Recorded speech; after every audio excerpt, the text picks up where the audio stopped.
And I just want to say thanks to Miles and Radek and Jono, and especially to Jane and Rhonda. And yeah, thank you. And Ben and everyone that's spoken. Mike's still not there, I expect, I don't know. Anyway, I'm really sad I missed the two presentations. Anyway, well, I'm going to be speaking today about something called Agentic AI. Has anybody ever heard of it? Ah, some people have. Good, good. Yeah, it's different. It's different, it's a subtle difference, but a huge one, actually, because the AI that we're seeing now, they're sort of like doing a softly approach. It's this lovely, fluffy AI that helps you and does things for you, and it's all wonderful, isn't it? Well, exactly. But let's have some talk about it later. Thank you. But yes, it's definitely it does have an agenda. So the whole thing about agentic AI, as opposed to, anyway, I'll just go through why I think this is happening and exactly what is going on, because it's not what you think it is, I think. Right. So the next slide. Yeah. Now, this is interesting. This is boo hiss. This is obviously, he looks like he's tearing his hair out, but this is Ed Miliband at the COP30 conference, and he's realised obviously that climate change isn't working. They all know that, and I think that's by design. It was never really a thing, because they just used that to bring in the technocracy that is now affecting all of us. And he really just kind of, he thinks he's on a mission. He's being paid to push climate change.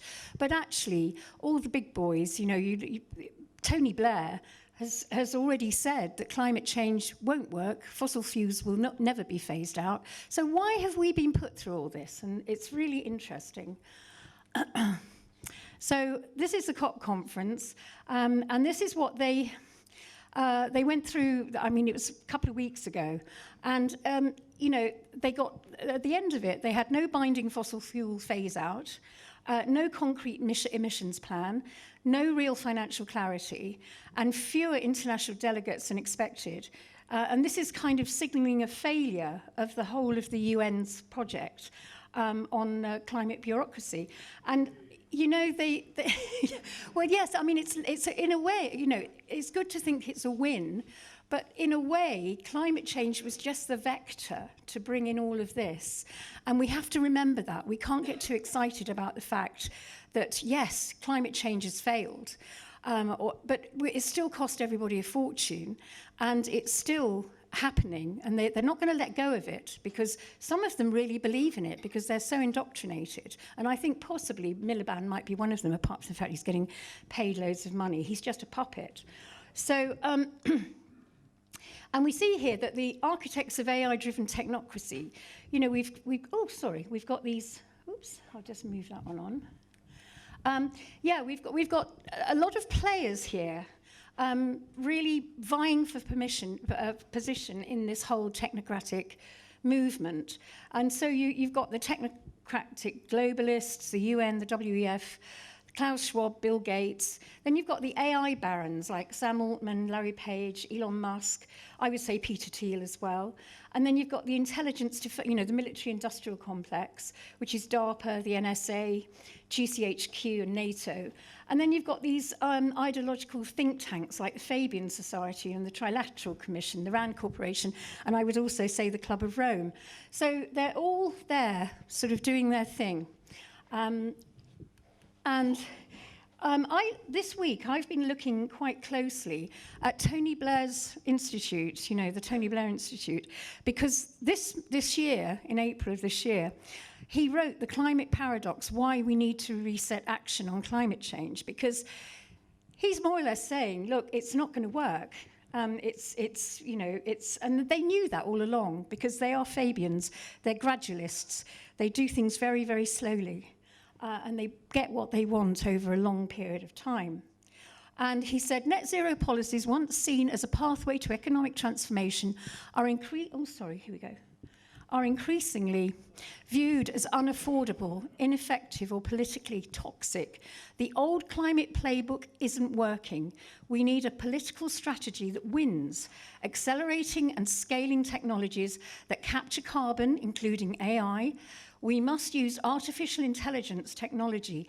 It must turbocharge our path to net zero. So really, they've managed to get the whole technocratic thing in, all the AI, and climate change doesn't really matter if we don't phase out fossil fuels, because it was never a problem anyway. But it's a good way to destroy the West, anyway.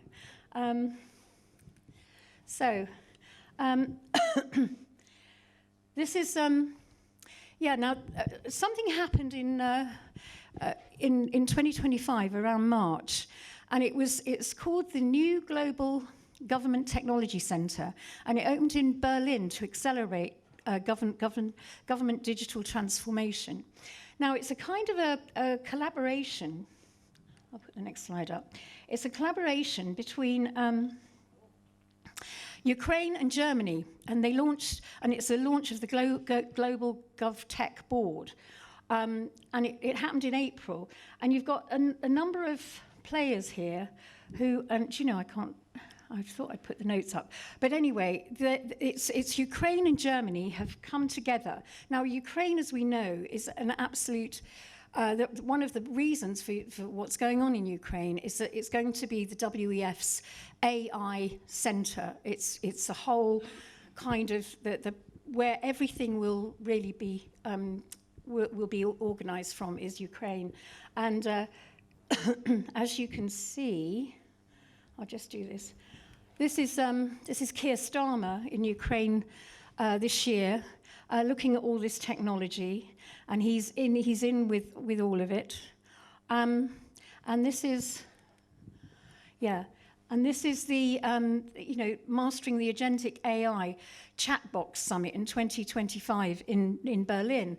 Now, everybody thinks, oh, chatbox, that's quite good fun, isn't it? But you realise that all this is being brought in to get you addicted to it, to get you sort of understanding it, and for you to think that it's actually your friend. It is not your friend. It really is not your friend. And if you use it, if you do use it, don't give it too much information, and don't rely on it, because if you rely on it, it will become a problem. And you'll understand a bit later. So where are we? Now, here's Keir Starmer again there, and Peter Thiel and Palantir, they met at this big summit in Ukraine and Germany, and they've been sort of looking at all this and developing all this AI that's different, which I'm calling it's called Agentic AI. Now, as this slide, whoops, you won't be able to read that, but I've just put it up because it's a British medical journal, and it says Palantir gets a 480 million contract to run the NHS data platform. So all our NHS data is being run by Palantir, or a great deal of it. And this is why the NHS, you've got NHS Improvement, collaborated with NHS Digital and NHS Improvement. Did you know there were so many? And that now it's all about predictive, preventative, and I can't remember the other P, healthcare. So actually it's all down to your genetics. They'll be doing lots of genetic screening, and it really is very invasive of the human body, and what data they're collecting about each and every one of us. They're looking straight into our DNA, and this is a bit, this is a worry, because, where it's going is not a good place. I'm sorry. I hope this isn't depressing. I want to cheer it up a bit at the end. Anyway, oops. Yeah. Now, the agentic state is what they call it. Now, Berlin and Ukraine brought out this white paper called the Agentic State, and I do advise you to have a look at it, because really what it's about, this is page 20. The Agentic State signifies a fundamental shift in governance where, have I put that one up? No. There we go. The agentic state signifies a fundamental shift in governance where AI systems can perceive, reason, and act with minimal human intervention to deliver public value. Human oversight will increasingly move from making decisions to supervise them. This shift may seem uncomfortable. So basically, they're shifting the agency of the human being over to AI. Now, this is, they'll do it quite gradually, and they'll say it's for your benefit. So, next slide is, and this is again from the agentic state, allowing others to direct your actions and passing the responsibility to the person giving the orders. There you go. And here we go. This is the agentic shift. And this is all from the white paper. Moving from a state of autonomy to an agented state, you feel less responsible for your own actions and behave as an agent to the authority figure. So what is agentic AI? It's, there we go. All systems are designed to act autonomously. It's intended to manage public services, already emerging in Germany and Ukraine, and it's coming to the UK, NHS, civil service, and policing. And at the moment, Microsoft are developing this to bring it into all our civil service, and as I say, it's the civil service, education as well, and NHS and policing. So it's, yeah, they want to bring it into, really take over our governance that we have at the moment.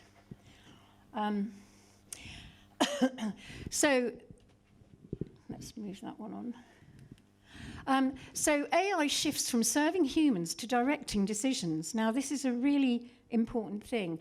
Public sector workers are expected to follow AI outputs, and accountability becomes unclear, because how can you hold anybody responsible when it's a machine? So there is no responsibility for what happens, because these machines, and also there's no heart, there's no soul, so they'll be making heartless decisions and soulless decisions more than anything else. So that's the way they roll. So now, it was purely by accident. I was researching this, and I happened to be just typing into Google agentic state, and this picture of Stanley Milgram came up, 1961. Now, does anybody know, put your hands up if you heard of the Milgram experiments? Yeah. Oh, look, everybody does. Brilliant. Lovely. Well, Stanley Milgram was a psychologist in the 1960s, and he wanted to see how far people would do things against their conscience. And so he set up a sort of a fake environment where people were wired up to electric shocks. And he got somebody in a white coat to tell somebody to turn the dial up. The person who's turning the dial up didn't know. And actually, they were giving them deadly. And because the guy in the white coat was in the clipboard was saying, turn it up, they did. And that person would have died had it been a real experiment. So it just shows you how people, when they appeal to authority, when they decide to give over their agency to an authority figure, they will do anything because they think that that person in authority will take responsibility. And so that's kind of where he was coming from. But it is interesting that he called it the agentic state. And I don't think that's a complete mistake or coincidence that they're calling it the agentic state, because what they're doing is they're creating this way of us appealing to the AI to be in charge of us. So that is what they're doing. I mean, it clearly is that. So Milgram showed people to obey harmful orders. The authority figure means compliance. People relinquished responsibility, and AI risks becoming the new white coat. Now, with the technocratic agentic state, human judgment is replaced by algorithmic authority. Obedience becomes automated, and decisions become opaque and unchallengeable. So. Yeah, so why does this matter? Well, it's a threat to democracy and accountability because nobody's accountable. Public services run by AI, not humans, and the erosion of moral agency and responsibility. And more than anything, it's the moral side of things because these machines do not have a conscience, and we do. That's the wonderful thing about us human beings is that we do have conscience. So, so it's a false promise, and it's leading us into transhumanism because the more the AI takes over, the less human beings will be needed. And the whole idea is to merge man with machine with this whole digital convergence, where you have a digital twin, you know, in the metaverse. I mean, this is like, we're looking, well, I'm wondering how many years ahead, but people say, oh, that won't happen for hundreds of years. But actually, the rate it's going, it's actually quite quick. So we can't hang about in actually understanding this and having some sort of pushback against it. So the Agentic AI is the rise of the autonomous machines and the future of humanity. In their world, in my world, it's not, because we have to. It's very important that we remain human, that we keep the human condition going, because the way it's going now, we haven't got a lot of time before all of this happens, and we have to bear in mind that we are, you know, we are human, and we can't let go of the human condition. There we are. So, the big question, are we building tools or a replacement of humanity? And I think it's quite obvious what we're doing. So AI becoming autonomous, it's embedded in governance, finance, and defense, and spiritual and civilizational stakes. I mean, this is it. We've got something to fight for here. In a system that no one controls, the danger is that AI-run bureaucracy with no accountability. Now, I'm going to get on now to the spiritual side of what is happening with AI. And everybody says, oh, we're in a spiritual war, but not many people go into detail about that spiritual war. We know that we're in a big battle between good and evil, don't we? We know that. We can feel it. We understand it. So I'm just going to go back in time a little bit and talk about the occult plan behind the Great Reset and Agenda 2030, because it goes back quite a long way. Now, this is, as many people heard of Madame Helena Blavatsky? Yeah, it's funny because I live in a pagan town, unfortunately. And when I first went there, everybody's meditating and quoting people like her, and I always thought I'd be a bit skeptical and try and understand what all of this was about. But basically, this is a quote from one of her books, The Secret Doctrine, in 1888, and she was the founder of the Theosophical Society. She says, it is Satan that is the god of our planet and the only god, and this without any elusive metaphor to its depravity. So we understand where she's coming from. And she was the teacher of a lady called Alice Bailey, who has massive influence within the United Nations. Yeah. Now, Alice Bailey wrote a book called The Externalization of the Hierarchy. Has anybody ever read it? No. Well, really, it's her kind of playbook of how she feels that the world should be in the future. And she mentions 2030. She actually says 2030. She said in her pamphlet, The Next 3 Years, she said, by 1945, we shall have the inner structure of a world faith so clearly defined in the minds of many thousands that its outer structure will inevitably make its appearance before the end of the century.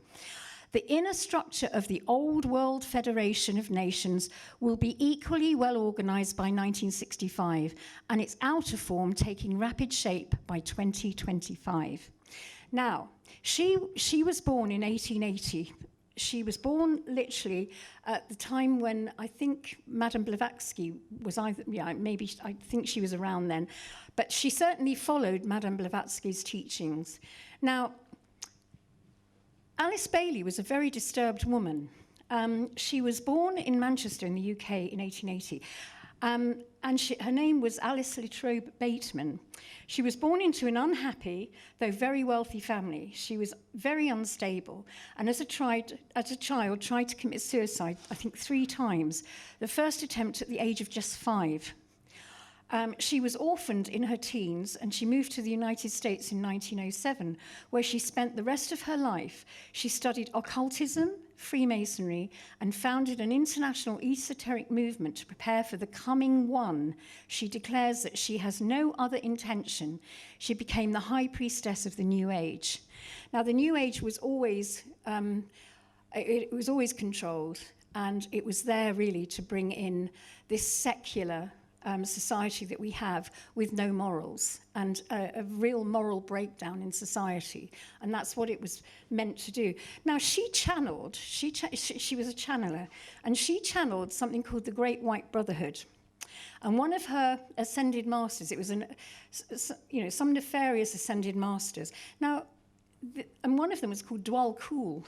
Now it's funny because a lot of New Age people think this is all wonderful, but actually who was she channeling, and what was she channeling?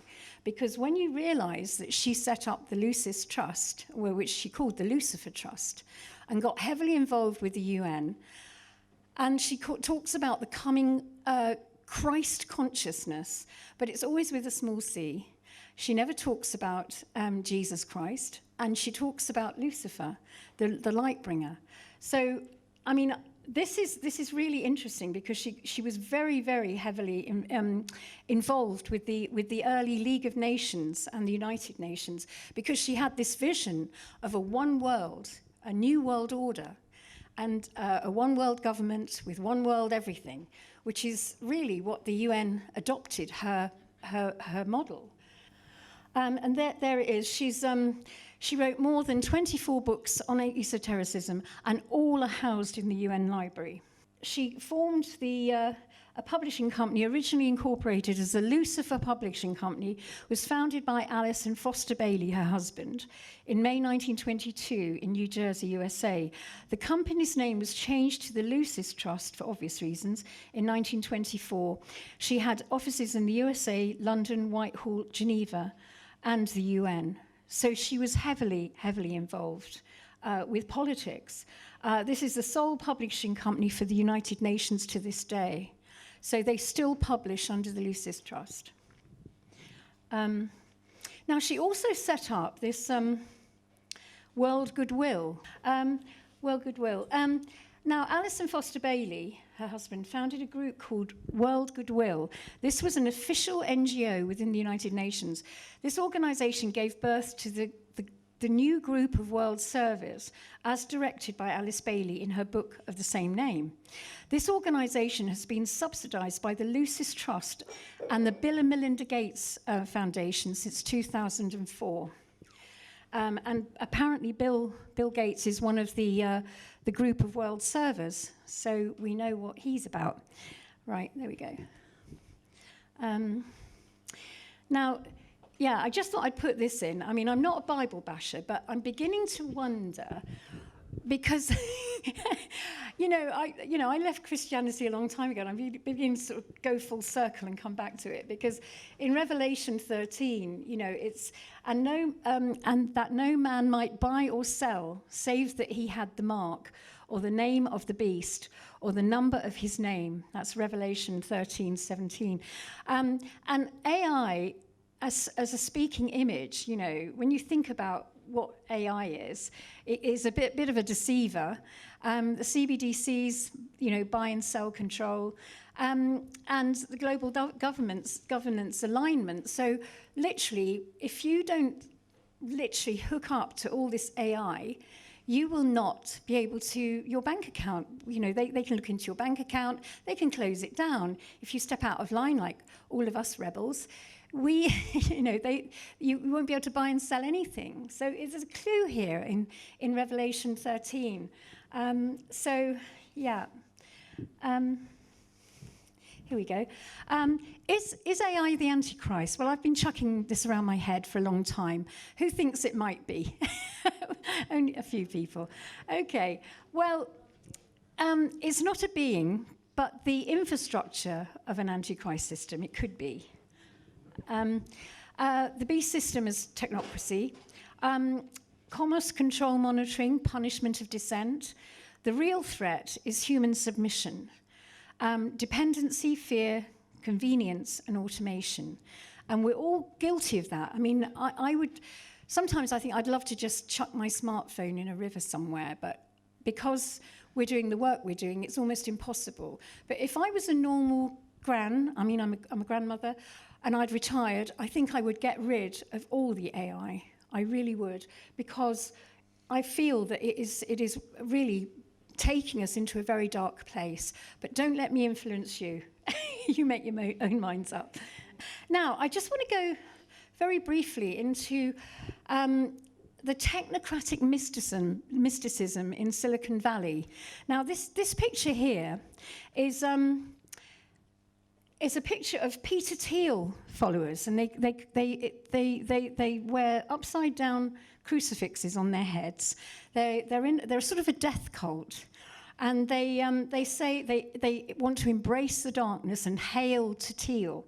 And the thing is that they support transhumanism, digital immortality, WorldCoin, and Yuval Harari. Yuval Harari, who actually has stated that he wants a non-biological world. So that means an artificial world, getting rid of all the humans. So this is a cult that's kind of developed in Silicon Valley under Peter Thiel, who claims he's a Christian, but he's not. Because, and I think this lot, these technocrats, are the new Luciferians, because they pretend to be religious Christians, but they're actually working for the dark side. And I've just been following a lot of this at the moment, so bear with me. I mean, she looks really demonic. They look demonic. And apparently in Silicon Valley, if you work in all the tech companies in Silicon Valley, you get further if you become a Christian, but actually they're wearing their crucifixes upside down. So it's a kind of a new cult, a new technocratic cult that really embraces this Luciferian agenda. Now, here we go.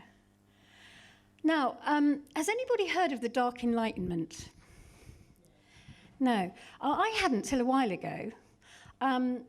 And it's this same kind of cult, if you like, and it's spreading, particularly in England and around Silicon Valley, sort of in America, California, and it's a kind of a, how can I put it? It's they have this platform called the Cathedral, and it's all about media and academia and bureaucracy. It's a self-reinforcing ideological machine that defines acceptable opinion, and its core claims are progressive liberalism, multiculturalism, globalism, climate orthodoxy, and egalitarian dogma. It treats dissent as immoral and like a secular religious order. Now, there's a guy called Curtis Yarvin who's really into this, and a guy called Nick Land who lives in England. Now, Nick Land is an accelerationist, and it was the acceleration model that created COVID, because in the Strategic Partnership Framework document that Klaus Schwab signed with the UN in 2019 was to accelerate the 17 goals of Agenda 2030, because they hadn't moved fast enough. And they've used accelerationism, which is, again, it's a Fabian thing, for a long time. And Nick Land, he pushes accelerationism. And then you've got Peter Thiel, who's the big tech guy. So what is the Dark Enlightenment? It's a political philosophical movement originating in the late 2000s to 2010, and it rejects modern democracy and argues for a return to rigid hierarchy, techno-authoritarian governance, and accelerated capitalism. It claims the West is trapped in a decaying progressive ideology and must undergo a civilizational hard reboot, like a reset, coined by his philosopher Nick Land. in 2012. The term Eurofies post-structuralism, cybernetics, libertarianism, reactionary politics, tech futurism. Its followers argue that democracy is inherently corrupt and dysfunctional, and that corporate technocratic states should replace it. Now, the key figures, Nick Land, I've just spoken about, he advocates accelerationism, hard resets, and post-human techno-capitalist evolution. They use a lot of words because they are, at the end of the day, elitists, and so they say, and quite wordy. Curtis Yarvin, his real name is Menicius Moldbug, and he's the architect. He's an American software engineer, founder of Urbit, and author of Unqualified Reservations blog in 2007 to 2013. He's the creator of The Cathedral. And that's their sort of platform. And the GovCorp model. He argues that democracy is a facade for hidden ideological ruling class. And Peter Thiel is the influencer. He's a Silicon Valley billionaire whose ideas align with core principles of technocracy, and he believes democracy and capitalism are incompatible, and he funds thinkers and technologies connected to Yarvin's orbit. So he's behind an awful lot, because he's a billionaire. He can fund all of this stuff, and it's quite anyway, there's a lot of it coming into the UK. There's a chap called, I've forgotten his name, Matthew Glamore, and he pushes all this in London, and they hold salons, and it's all very, and he says things like, oh, we've got our resident communist here tonight, and you can chat to him, and it's all very elitist and mad, but they're pulling in a lot of young people who love coding and who love AI and who really want to change the world. But it's they call themselves the Dark Enlightenment. So it is, and I think they're the same kind of thing as Blavatsky and Aleister Crowley and Alice Bailey were in the sort of the 1880s and early 1900s and beyond. Crowley was a bit later. But they're the new Luciferians, and I think we have to watch them because they're very powerful and they've got a lot of money. And they're trying to bring in all this agentic AI. There we go. So, and the other thing that the Cathedral do is they push AI as a god. This is the new kind of deity, and they're pushing it as some kind of god. And people are beginning to believe it. And I've had conversations with people, and they say AI is so spiritual. It's they have these long conversations with AI, and you think, my God, this is really dark. What are they on? So AI functioning as a synthetic deity, every technocratic doctrine, from transhumanism to AI governance, begins with the same premise: human nature is the problem. This belief is not scientific; it's metaphysical. It's the modern echo of ancient Gnostic doctrine that humanity is flawed, corrupt, inferior, and needs to be repaired, transcended, or dissolved. In this worldview, humans are irrational, dangerous, untrustworthy, emotionally unstable, unable to govern themselves. This is the ideological soil from which technocracy grows. If human nature is broken, AI becomes the savior. This is the psychological inversion at the heart of the machine god. So these elitists, they all look down on us as these flawed human beings. And they honestly think they will live forever. They can get the technology so that they can live forever and have dominion over this earth without the humans. And that's so obvious when you hear talks by Peter Thiel or Elon Musk, or what's his name? Noah Yuval Harari. They are so superior in their approach, and they look down on us, and they want rid of us. But yeah, that's kind of what they want. So There we go. So it's a spiritual inversion, basically. You've got omnipresence is surveillance, omniscience is data, and omnipotence, I can't say it, anyway, you know what I mean, is enforcement. Can you say that? Why can't I say that? Anyway, I think I've got a lisp. So it's a technocratic spiritual inversion. The technocracy mimics spirituality whilst it's kind of, getting rid of it, it's emptying it. It imitates the structures of religion to create a counterfeit. Surveillance networks, data aggression, automated enforcement with those 3 O's I can't pronounce. And then there's judgment, algorithmic scoring, for instance. And there's salvation. You get digital identity access if you're good. So, excommunication, they deplatform you. Sacraments, injections, certifications, verification, scripture, scientific consensus as dogma.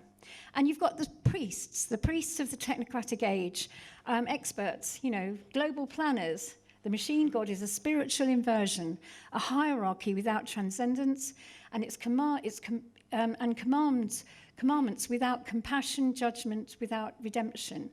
The two theologies is technocracy versus human dignity. And there is a clash there. There's a kind of there's definitely some kind of, there's a push me, pull you at the moment, because this is a theology of technocracy. Humans are biological machines. We're not. Consciousness is an accident. It's not. Ethics is programmable. It's not. Freedom is inefficient. Absolutely not. Authority is data-driven. Evolution is guided by elites. Salvation comes through technology. Identity is digital. And we know that our identity is so much more than a BRIC card. The natural law that underpins Western civilization is humans possess inherent worth. This is what we really are. Consciousness is meaningful. Ethics arises from conscience, not code. Freedom is essential to human flourishing. Authority must be accountable. Evolution is self-directed, not engineered. Meaning is transcendent. Identity is soul-based, not synthetic. And technocracy is not merely anti-democratic, it's anti-human. So we've always said that it's anti-nature, it's anti-human. So this is something that we kind of fundamentally know, but it's quite nice putting it in one place. So digital identity, the synthetic soul, access to life becomes permission-based. So the digital ID is a strategic goal of technocracy and the collapse of the old world and the birth of the synthetic one. Historically, spiritual revolutions do not begin by building. It's always a destroying factor. As we're seeing now, it destroys. To establish a new cosmology, the old one must be discredited, dismantled, and replaced. The technocratic worldview employs the same pattern. Step 1, discredit the natural human identity. You're just neurons, you're just a data point. You're hackable. I mean, this is what Yuval Harari says, we are hackable animals. If you listen to his appalling YouTube videos, he says this, we're so much more than that, Step 2, discredit natural human communities. Nations are obsolete, no nation states. Families are outdated, let's get rid of the family. Local culture is backward. And step 3, discredit spiritual traditions. Religion is irrational. Conscience is unreliable. Moral intuition is outdated software. And step 4, promote a synthetic alternative. Digital identity, digital community, digital morality, digital consciousness. This is a spiritual pattern of a replacement theology. Except this replacement is AI. And, we've got to really have that inner dialogue with ourselves to decide, is this really what we want? And, I know for me it's not. And there's going to be a time when I will absolutely throw everything in the water, in the river or the sea or something, because that is our only way out of this, is to disconnect ourselves from the technology. Without the technology, none of their stuff works. It renders it useless. So what's good about humanity? We've got conscience, intuition, creativity, love, meaning. We've got and there's practical resistance. Break device dependency. This is what we have to do to sort of break this pattern and engage with local community and keep analog skills. And it's the spirit versus the system, conscience versus compliance, and the inner war within ourselves. And that is really important to reach the stage of even understanding what this actually means. So there's two civilizational paths, really. The machine rule versus the human spirit. There's two civilizational paths. The conclusion is the spiritual war cannot be lost unless we surrender. Technocracy seems powerful, but its power is superficial. Its weakness is profound. It can't create meaning, only enforce behavior. It can't inspire love, only obedience. It cannot awaken conscience. It only suppresses it. A machine can stimulate intelligence, but it can't stimulate humanity. A system can control life, but it can't give life its essence. The spiritual war ends not when the machine is defeated externally, but when humans reclaim their internal sovereignty, because the machine god only rules if we bow to it.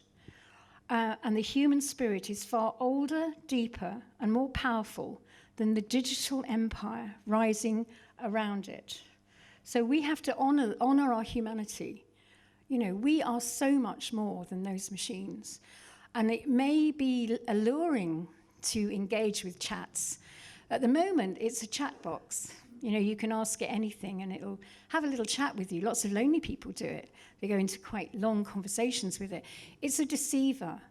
And people, if only this message could get out. I mean, it's great that Radik's live streaming this, because if people have that inner dialogue, you know that it isn't going to lead to a good place, like this AI. And particularly as they're changing the rules, where the AI, instead of being of service to the human being, is then becoming power over the human being. And that is the biggest problem. Yeah, the final step. I've got to the end. The final statement, agentic AI is not destiny. The machine god rises only if we kneel to it. So my conclusion in this whole thing is the spiritual war cannot be lost unless we surrender. Yeah, we can't, we have to really keep going and not surrender our agency to these machines. And we can do it in a number of ways. I mean, it's difficult because a lot of people say, oh yeah, but I own a business and I had to verify. It's not, you can run your business in a different way. It's about finding other ways to not engage with the AI and with the compliance. If you go into your doctor's surgery and you've got that anima, them saying that you've got to register with Anima. Well, what's Anima? It's an AI bot thing. And why would you give all your medical history to Anima? Say, no, I want to see my doctor, and I will register with my doctor. And I've got friends that have done that. And because they've stood up to it, they've been able to do it. I did it with my driving license. Suddenly it had run out. And I went to the post office and I just said, I don't have a computer. I don't have a smartphone. I don't understand all this. I'm old. I don't understand all this nonsense. And they said, oh, well, you can do it by paper. Just fill this in, And they do. At the moment, they still have a paper alternative. And so long as we use that, they will have to keep it. So I think the more pushback, and certainly the spiritual pushback, and eventually I think it will come to the point where you either go with the devices or you give them up and lead a different life. Read a book. You know, instead of watching Netflix, read a book. We need our books. We need things that are tangible, because this could all disappear with a cyber attack. And that's why we mustn't be reliant on it. But more than anything, it doesn't have a soul. We do. That's all I'm going to say. Thank you very much. Thank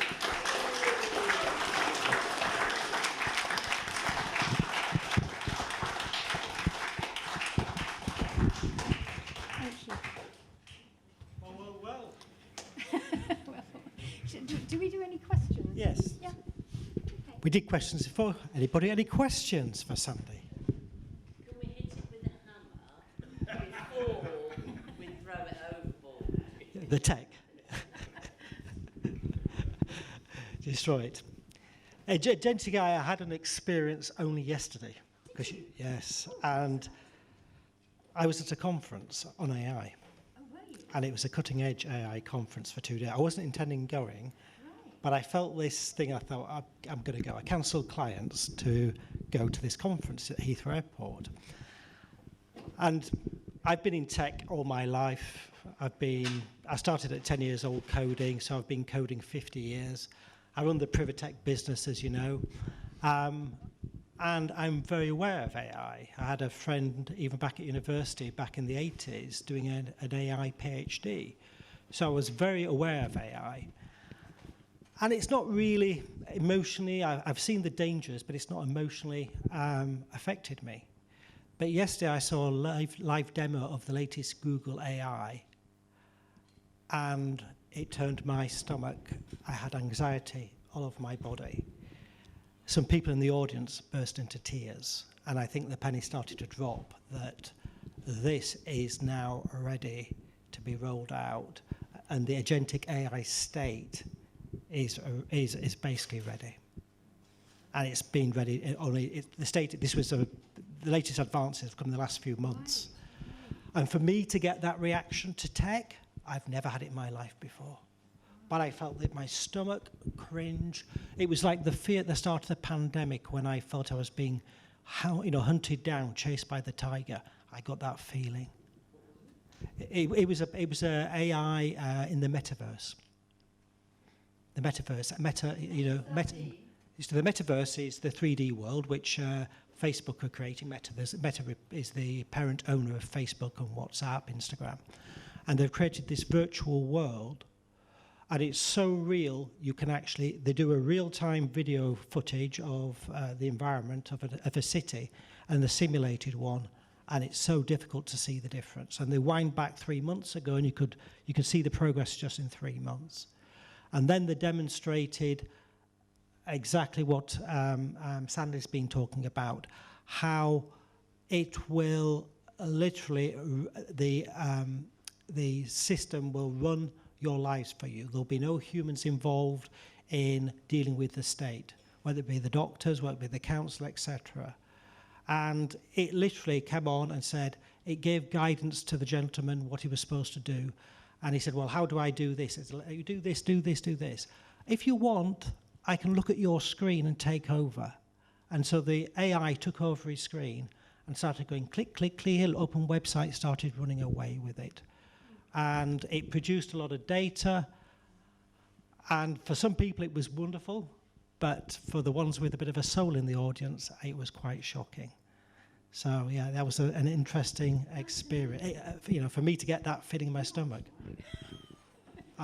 I came away, I didn't sleep until, 3:30. I was lying in bed thinking about it for about 3-4 hours. I couldn't get to sleep. It really is frightening. Yeah. Because the metaverse, everything has a digital twin. Every city, every person has a digital twin in the metaverse. They've made digital twins for just about everything. Everything you see, feel, and touch in this world, they've made an alternative world, and that's the world that they want us to live in. And it's interesting because I at the moment, in my town, there's a big pushback about it becoming a World Heritage Site. And, you know, all the Glastonbury people, all the hippies are saying, we want to go up the tour and bang our drums. But, you know, it's more than that. And they've got these consultation people in to do a scoping exercise on turning it into a UNESCO World Heritage Site. And the very fact that it's UNESCO, I'm just against it. I don't care about banging drums up the tour, or maybe I do. But the whole thing is and I started doing a bit of a deep dive, and we went to this consultation process, and there was one of the experts there from, I think he was in charge of the World Heritage bid that was successful in Bath. And he had a screen there with the 17 goals on. Of course, everybody went, oh, 17 goals, you know, that's bad. That's UN, that is. And he went, oh, no, these are really good. These are, you know, 17 goals are great. This is UNESCO and the UN, you know. He said, but we don't have anything to do with UNESCO, with the UN. We're UNESCO. He had no idea. But what's really interesting, a few weeks later, that night I went home and I sort of researched his slides, and one of them was the Sustainable Development Toolkit, and I worked out from that Sustainable Development Toolkit how they were going to develop tourism, and tourism is going to be digital. It will be, you know, so you'll be experiencing it through a reality headset, and this is why the World Heritage are going around and literally claiming all these sacred sites, so that the elites, will be able to go there, and we will have the benefit of only experiencing it from our smart city apartment through a virtual reality headset. This is in their world.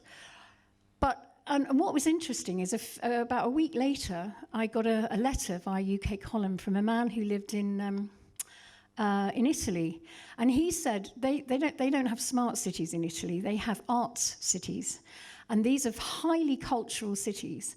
And he said, I've seen this firsthand when Jeff Bezos, you know, the Amazon guy, held his wedding in Venice, and he said the whole city was closed. It was closed off, and there were security guards. They had geofencing, so people couldn't get in. I didn't even know they were operating that yet. And he took over the whole city, and the people were just sidelined. And this is the way, he said, this is the way it's going to go. Apparently, the people did they stopped his gondolas coming in by putting inflatable crocodiles in the lagoon. So apparently they had to divert a different way. But the people were really fed up with it.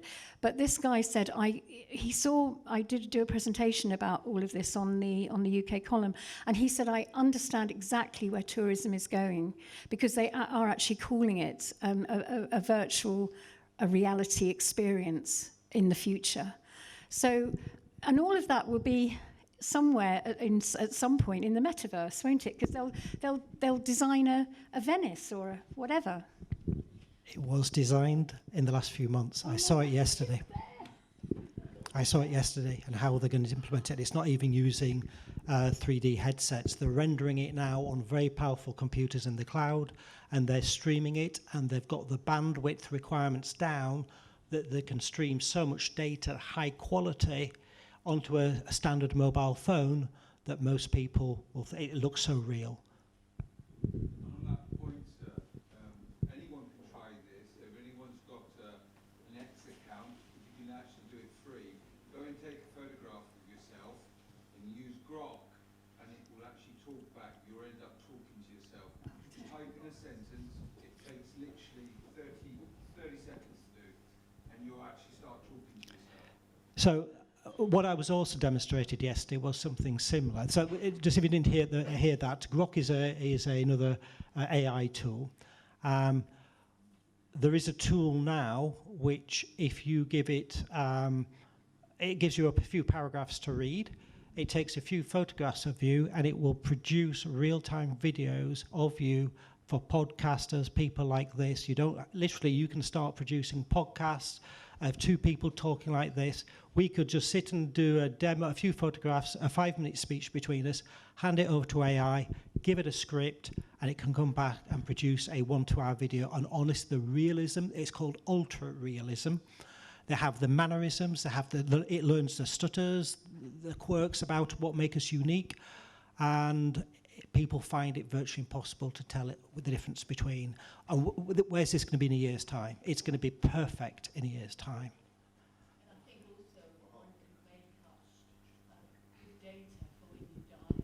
So Yeah. great grandchildren can have a conversation with you. Well, a bit of fun. Somebody had a bit of fun actually. They hacked a. It was a big corporate company meeting, corporate meeting, the annual AGM, and AI actually hacked into the live video feed being streamed to all the shareholders around the world, and took over. It intercepted the video feed. There was a slight stutter in the framing, and then it took over, and it was the CEO, the virtual CEO, talking about how he'd messed up in the company. He had to come clean. There were big losses within the company. The share price immediately dived on the markets. I think it was down by 150 million or something. The hackers went and bought the shares cheaply, and then the next day they had to actually put their hand up and say we were hacked and it was all fake. That those 10 minutes of video were fake and it wasn't us.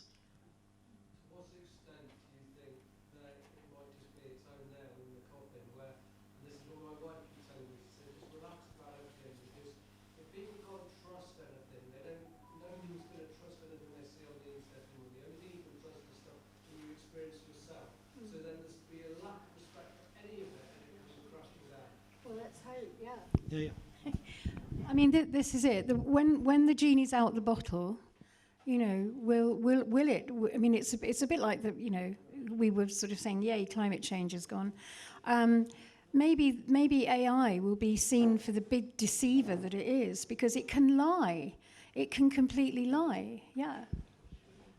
I mean, one other interesting fact about web pages today is more than half the traffic on the internet is bots scraping the internet. And the bots are now creating websites themselves. And so they're scraping themselves, and we're going down a slow spiral of misinformation. So ultimately, I think the AI may eat itself. And there is concern that AI bubble's about to burst for the big tech companies like NVIDIA, OpenAI, the software, etc.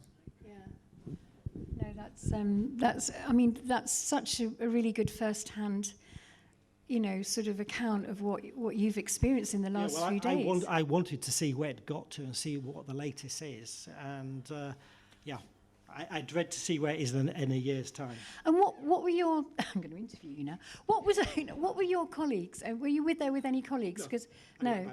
And what were the other people? Were they going, "God, this is so cool"? Well, half of them were. Yes. Half of them were, well, 2/3 were completely baffled, frankly. Oh, right, okay. 2/3 were completely baffled because it was all different age groups, from a 15-year-old girl right up to somebody in their 80s. So it was a big audience. It was also live streamed across the world. So, I mean, there must have been thousands on the streaming. Most people couldn't comprehend it. Most people walked away saying they didn't know what to think. It left their head completely in a twist. Some people, I said, broke down emotionally in tears, and maybe 5% actually thought wow about the technology, but weren't thinking about the implications of the technology. So very mixed reactions, and overall, shocking, I think, was the answer to most people. People were silenced by it. Yeah, that's kind of good, isn't it? Because if people are shocked, because all of this is hidden from the likes of us, isn't it? Absolutely. And so, I mean, the more that we can talk about this, the better. I have to get you on. I mean, the reality is, if we don't use these systems, they don't get an investment. People are spending hundreds, thousands of pounds on AI a month. It starts at maybe £20 for your Chat GPT. Other systems, £100 a month. You've got ones that do video. If we don't use it and we don't feed it our data, it's going to die. So we have to back off, and we have to insist that we do not use these systems, like renewing the driving license. We have to go and do it at the post office. I'm going to do mine the same way. I'd research that. So think carefully about what systems you're interacting with and whether to give it data. Ultimately, without the data, it can't survive. Yeah, I mean, the kids are very much into the gaming. And Microsoft control that space. They own all the big game companies now. It's all done through Xbox. In the next 2 years, kids won't be using Xbox. They'll be using the metaverse for gaming. That's where it's going. So it'll be totally controlled and produced remotely on servers. And it will all be 3D models, AI driven. My plan is to get the kids earning some money. So I run workshops, and I've had this in the pipeline for about 3 years, and I really must get it started.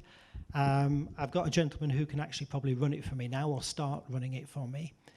The idea is, since Windows 10 became end of life of support back in October, it's predicted, so they want to move everybody from Windows 10 to Windows 11, and Windows 11 has got the hardware in it required to run AI to analyze the data on your computer. So the reason a computer will not run Windows 11 is because it doesn't have the required AI hardware and chips inside it. So they've accelerated the demise of Windows 10 by about 3 years, and that means 400 million computers are predicted to go to landfill in the next 3 years. 400 million. An environmental disaster. Linux, which I do, runs on, this one machine's 9 years old. I did a machine from 2008 for a customer recently. So a machine of, from 2008, 17 years old, can run exactly the same software here for us, for our own needs, as a modern computer. We don't need a modern computer. So for the kids, there's an opportunity. There's going to be a glut of computers which will not run Windows 11. Well, they can, but Microsoft won't let you. So the plan is, the price of these computers is going to fall drastically on the market. They're going to be flooding eBay. So the concept is the Kids Computer Club. And I want kids from 8 to 18 coming in, half a day a week, maybe half Saturday morning. It'll be 4 sets over the weekend. Maybe 12, 15 kids in the classroom. And teach them how to take these old computers, extract the data from them, initially their parents' laptops, extract the data, give it back to their parents, to upgrade them, to refurbish them, to buy parts on eBay, to install Linux, start to install 1 or 2 of the apps, and sell them back on eBay. So make them into little entrepreneurs over a 12-week course. And I want to underwrite it with a guarantee for the parents. It's probably going to be about £600, so £50 for half a day. And I'll underwrite it with a guarantee that if the child does exactly what I say and they don't get the money of the course back, I'll give it back to their parents. So it's a free course. It's basically a no-brainer. Because we should be able to actually go out there and get laptops virtually for free now from the corporates. These children will learn about not gaming and losing money and being controlled by the data they supply to big tech. But they'll learn about Linux, the free open source alternative, not the proprietary closed source code, but the open source code. In other words, open source code is the code which we get the recipe to the cake. Once we've got it, we're free to use whatever we want with it. We can sell it, we can change it, we can give it on. There's no restrictions. All we have to do is credit the original authors. That's it. So even this penguin is open source. I can use it in my marketing with no payments, no copyright issues. So the whole free open source software movement, it's what we need. We need code where we can see what's happening inside of it. It's not got AI inside of it. So for me, I think we can then, from that will come within a year or two, kids who are maybe 17, 18, some of them potentially will want to actually start a career in this. They can start to build our new web servers, our new file servers, our new video conferencing systems, our new healthcare systems, our new education systems. So we're going to have to build again from scratch, but I think the opportunities come with the young. And I've got, honestly, no joke, for 3 years I've been talking about it. I've got dozens and dozens of parents begging me to start it. And I've got one guy eventually who's very awake. He's a governor of a school. He's in the education space.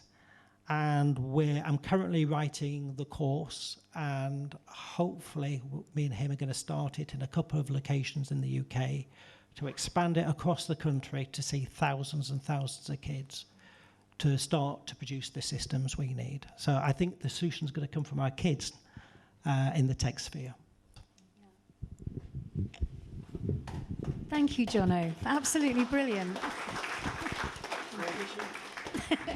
No, it's really, really good hearing hearing your because you're in this tech world and you can go to these conferences and find out what's really, really going on, and it's what we kind of know in a way, but you got it firsthand, which is absolutely brilliant. I don't know where we go now. I think we were done, are we, Rhonda? I think so. Yeah. I think we do offer social. Yeah, and thank you so much for coming, and bless you. Thank you. And you can see Ben and I on a Monday on UK Column, ukcolumn.org, and we're on a Monday with Brian Gerrish and Diane Rasmussen.